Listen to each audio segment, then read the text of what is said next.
how long exactly have you been rapping? Going on 6 years. Okay.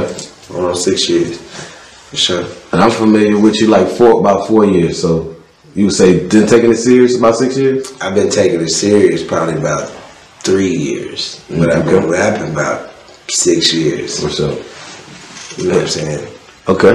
And originally you went by Muddy Water Wayne. Originally I went by D Money. D Money. Okay. Yeah, that was just my street name. So that's what I started out rapping as. You go look up D $ Money.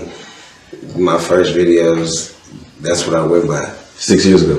Yeah, you'll see the progress from then to now, for sure, for sure. On YouTube and shit? That old shit trash. But right now, as far as number-wise, you're there. Oh, I'm coming. Especially with the casino brand. Y'all, I'm coming. Every time out the gate, we know it's going to do something. I'm coming, for sure. Yeah. I'm going to give a nigga a run for his money if he on the song with me. For sure, for sure. That's how it's supposed to be, though. Mm-hmm. So, coming from D Money, what was the thing that made you transform into Muddy Water Wayne? D Money was more my street alias in the streets. That's what people called me in the streets, because that's what I was known to do. I was known to get money. But when I started rapping, it was hard to detach from that. You know what I'm saying? It was hard to get away from that D Money. And a lot of people, you know, I stayed with them. I stayed with that mud. So a lot of people just started calling me Muddy. You know what I'm saying? So I just came up with, like, you remember Muddy Waters, the old blues singer. So I was like, okay, Muddy Waters. I feel like the drink had something to do with it. The drink had something to do with it, but Mud stands for Mud is ultimately the dream. And that's Mud Gang. Mud Gang. Yeah. Okay.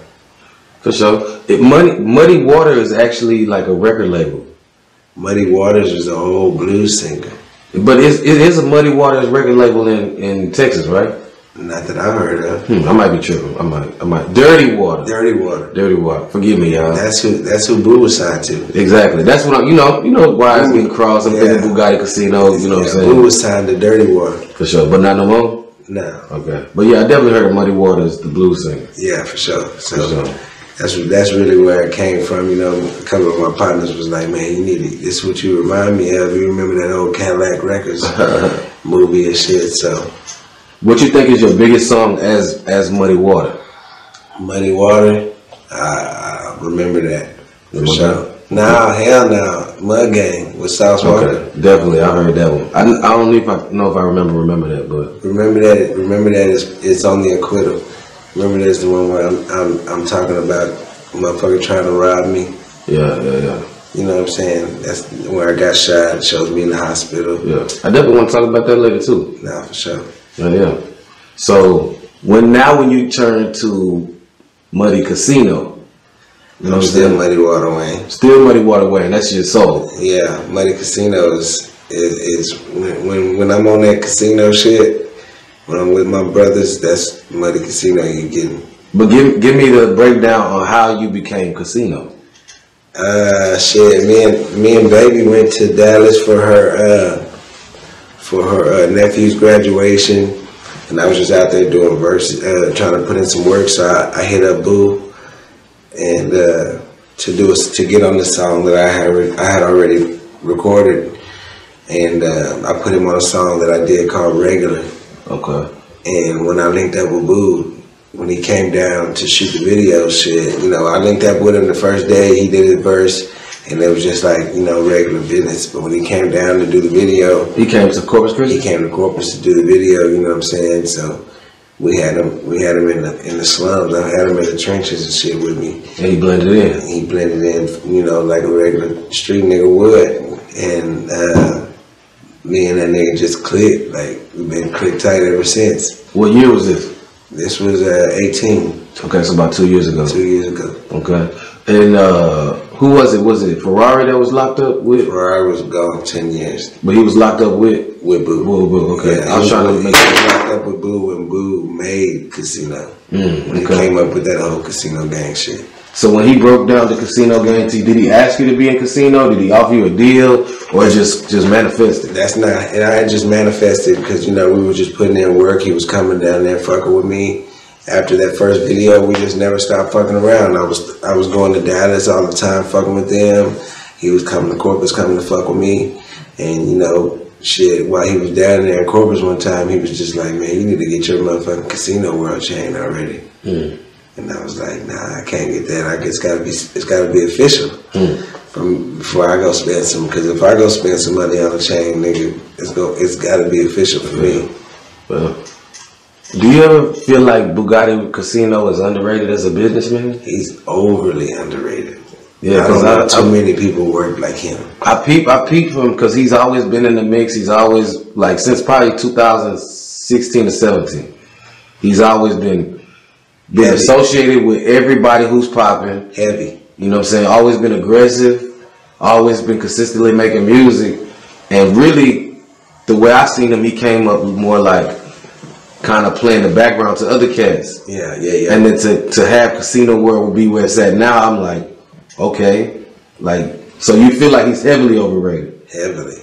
For sure. I'm not saying that because that's my little brother. I'm saying that because I didn't watch the nigga work. I done seen what he done did, like visually. I done took them trips to LA with this nigga. I done took them trips everywhere, you know what I'm saying? We done went everywhere and I done seen the work that this nigga done put in. And the people that he's plugged in with, and the people that just show him genuine love because of who he is. He a real nigga. Yeah. You know what I'm saying? I don't agree with all his antics, you know what I'm saying? But he know that. Right. I tell him all the time. If you listen to his last song that he dropped, you know, that 8:30, when he's talking about his baby mama getting killed, at the beginning of the song, he's saying, buddy, I know you didn't want me to do this. Yeah. You know I'm not on that shit. You know what I'm saying? I tell him all the time, the beef fuck up music. Beef fuck up the money. Period. If you beefing in the streets, when you got beef in the streets and niggas is getting killed and niggas getting shot at and all that shit and fighting and all that shit, the laws is in the mix now. So niggas can't get money like they want to. For sure. That's a fact. I agree. Yeah, I agree, man. The less friction, the better. It's the same way in the music industry. When you got a lot of beef in the music industry, them white folks don't want to touch you. You know what I'm saying? Because they just figure like you gonna be another dead nigga real soon. Yeah. That's just how I look at it though. It's a bad investment. It's a bad investment. Like who the fuck gonna give a nigga $1 million when they got death threats on their name by a whole bunch of different niggas? Yeah, violence is that thing that, like, shit, violence is that thing that destroys so many other things, you know what I'm saying? No. There's a time and a place for it, but violence is something that I always feel like is last resort. It should be the last resort. Yeah. It always should be the last resort. Not saying that niggas shouldn't, you know, because I think that we all have a violent nature in us. It's just some of us can bring it out faster than others can. Right. So, can you give me like paint me a picture or maybe tell me a story or experience being around Boogotti Kasino where you were like, where gay that feeling like, damn, this nigga's really the truth. Shit. Every time we in the booth, bro. Yeah. Like, he knows what the fuck he doing, bro. Like, people think Boo dumb. Like, straight up, people be playing him like for a dummy. That nigga knows his shit. He's very, very smart musically.